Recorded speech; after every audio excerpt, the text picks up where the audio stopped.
Hi friends, and welcome to Starry Hilder's Look. Oh, it is a very snowy day.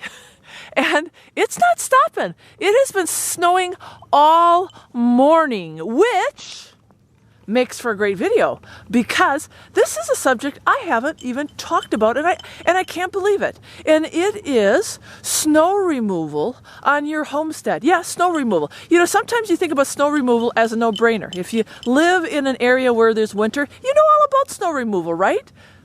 Well, but think about this. If you are setting up a self-sustainable homestead, either on or off-grid homestead, get out your pen and paper because this is twofold. We really don't think about this. Number one, when you set up your homestead, if you have the opportunity to set it up and you're in the planning phase, you need to think about this. Homestead, chickens, homestead, water source, homestead, wood up there. Okay. In the wintertime, you're going to have to be able to get from point A to point B to point C to point D, all safely. And you don't want to be trudging through the deep snow, right? Because the snow's not going to quit. So setting up that homestead to take into account winter maneuverability. And how are you going to remove the snow to point A and point B? Now this morning, Mr. Hilder already hand shoveled this path down to the chicken coop. See? Now, he could use a snowblower. That's a viable option because when you are 70 or 80 or 90 years old, the other question is, how are you going to remove the snow? Make sure you set up your homestead so that if you are looking at your senior years on that homestead, you're going to be able to move around during the wintertime. And whatever way that you choose to remove the snow is going to be a viable option into your senior years. So lots of things to think about. When we set up our homestead, we took in consideration that we were moving into an area that had significant snowfall. So we didn't take the chicken coop and put it way down there. We didn't take our compost pile and put it into another area. We pretty much set everything up so that it was self-contained and we could remove the snow with such items as a shovel or a snowblower or a truck with a plow or a tractor or a four-wheeler with a plow. So now, friends, this took years and years and years and years to build up our equipment for our homestead. But hopefully this video will help clarify a little bit of what might work for your homestead according to your particular setup. Because you know what? Every setup is going to be a little bit different.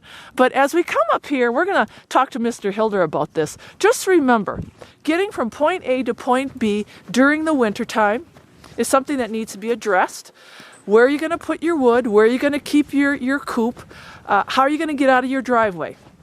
Which is one way that you can address your plowing needs off or on the grid with homesteading. Plow for the truck. You can also, and if you see here, he's got a four-wheeler. What kind of four-wheeler is this? It's just a Rancher 350 Honda. Okay. And best machine they've ever built. I beat the living crap out of it, but I broke the plow, the cable on it. I haven't got around to fixing it. Like I said, when you got stuff, equipment, it's 24/7 right. Fixing. But you do have a plow for this. Yeah, it works good. Okay. But you know, works good for smaller type areas. Okay. Like if you got a small driveway, I got over a quarter mile long driveway. So just for smaller, you recommend it? That's why I used in Wisconsin out at our other home, and worked good. And at the shop there a lot. Yeah, it works good. I would definitely recommend that. And then for our other plowing needs, what else would you recommend? Now we have the tractor sitting over there with the back blade. When would you take out the tractor and recommend using something like that? The tractor was just too freaking slow, and the forget that black back blade stuff. I got too much of an area, and it's just too slow and cumbersome. The bucket, on the other hand, so when this snow gets, you know, we're coming to the end of the winter. This is probably gonna be one of the last big dumps here. But I had to take the bucket because our banks were getting up high. Okay. And then when you got a long driveway, I don't have a big on like a county. You know, they got massive plows. They cut that back. So, without predicting the future, I had to take. It got warm out. That was the big thing. And then that stuff, it freezes and turns into cement. And you ain't moving it. So I took the bucket, and that is the bucket is awesome because I took and I beveled everything back.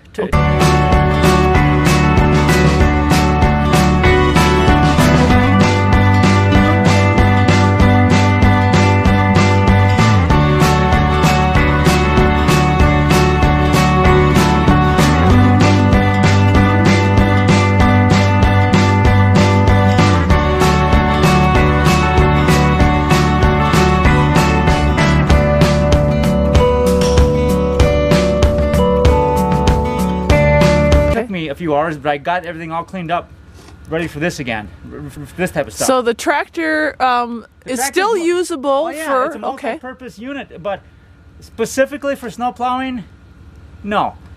But it's a great addition because it can do other things. I can dig dirt, haul dirt, right? All these other things. So yeah, a tractor is valuable. I actually want to go. I know there's guys that they have a big plow attachment that goes on the front, but they're sort of costly. Okay. And so I opted just not to go that route. I like this thing here because. If say something happens, let's get back to this again. I tell Starry, you got to go plow the driveway. I got broken arm or whatever. I can't do it. I wouldn't want her doing this. It's too dangerous. Yeah, she's done the 4-wheeler before. Yep. You could do the 4-wheeler, but this is a big project here. Right. The snow sport, she could grab this plow and drag it over there herself and hook it up and back. And Mr. Hilder, like you just said, great to have a plow, but I don't like getting on that thing. There's chains on it. We got a very long driveway. I don't want to be sitting on it and plowing the driveway. It's icy, it's dangerous. So for a woman, something like a snow sport plow is awesome because it's light and we can just put it on the truck and then I'm inside the cab. It's warm, it's toasty. It makes plowing for a woman a little bit easier.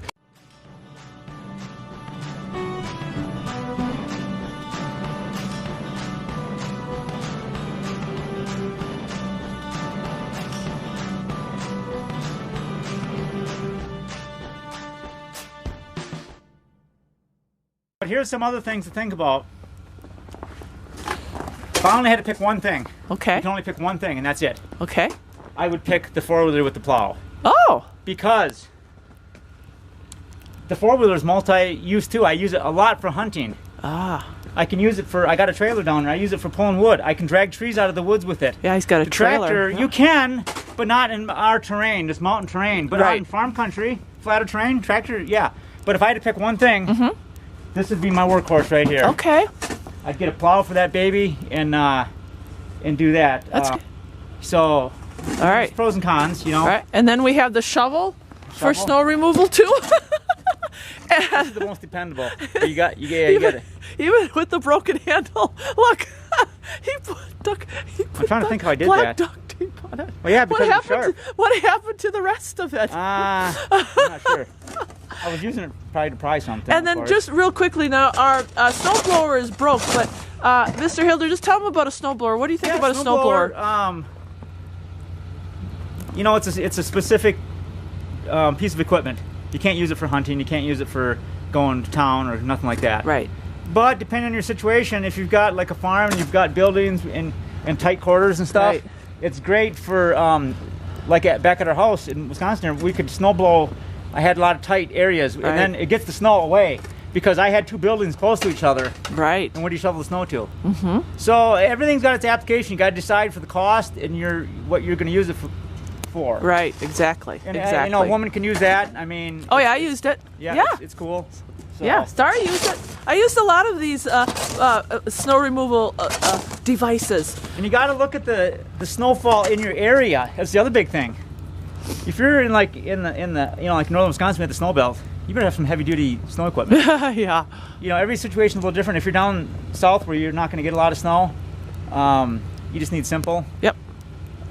Probably a shovel with a broken handle would be good. Yeah. I like to have all bases covered because I'm doing gardening, I'm doing landscaping, I'm doing all kinds of stuff with the tractor.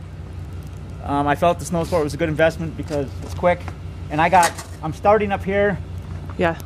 Say if I had to hire somebody, how are they going to plow up the mountain? They'd have to drive up here first. Right. What if they can't make it? Right. I don't like to be dependent on other people. I want to do my own thing. Right.